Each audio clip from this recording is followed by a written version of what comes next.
الو. السلام عليكم. وعليكم السلام. شنو عندك على الغلاء؟ تفضل.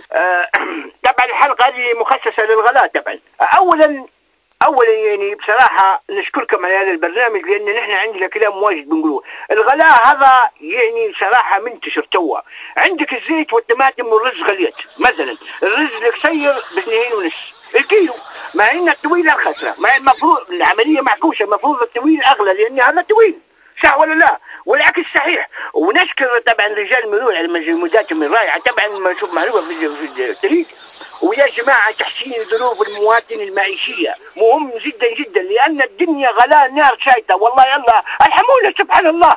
يا أستاذ أنت مخلط. الله يبارك فيك، الله يبارك فيك. نحن نتكلموا على الغلاء. طيب علاش ندوي أنا؟ علاش ندوي يا؟ معلش يا أخت، معلش حتى أنا ندوي على الغلاء. حتى شنو تحسين الرواتب، ما يعني كل شيء غالي صراحة، وعندك حق تدوي على الغلاء.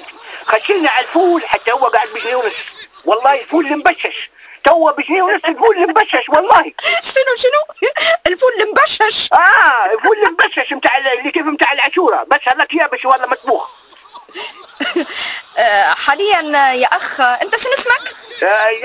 طبعا صالح سالم. تحسين الوضع المعيشي مهم جدا ومهم. نحن عارفين ان تحسين الوضع المعيشي للفرد مهم جدا، وقاعدين يدرسوا فيه توا يا اخ صالح. وانت ما عادش كملت الدراسه هذه، باين احنا شو نديروا؟ نركبوا سكير تغذيه ان نكملوا الدراسه ولا كيف؟ ما عادش نقدروا يا جماعه. غلاء. وعندك الزيت، طبعا الزيت هذا خلاص. نحن قريب ركبنا بنزين من قله الزيت. ارحموا قريب الواحد يفوز. ردوا لنا جمعيات يا جماعه، ردوا لنا جمعيات. شكرا يا اخ صالح. لحظه يا اخت، حريه بندوينا والله من حش فيها واحد. الله انتوا فاتحين لي اذاعه، انا نبي ندوي، انا المواطن، انا تعبان بصراحه. يا استاذ هذه حلقه على غناوي العلم. عندك غناوة علم على الغلاء قولها، ما عندكش مضطر نقطع عليك. انتوا غير رخصوا لنا الزيت والسلعه واللحم وبعدين نشقوا بالعلم. في زي اللحم فيه علم، ما فيش لحم ما فيش علم، وغلاء عزيز كيف التمر، وين ما نجوع ناكله. والسلام عليكم ورحمه الله. وبس اشبعي ما تقول عالطاير صلاح الابيض. عالطاير اخراج خميس مبارك.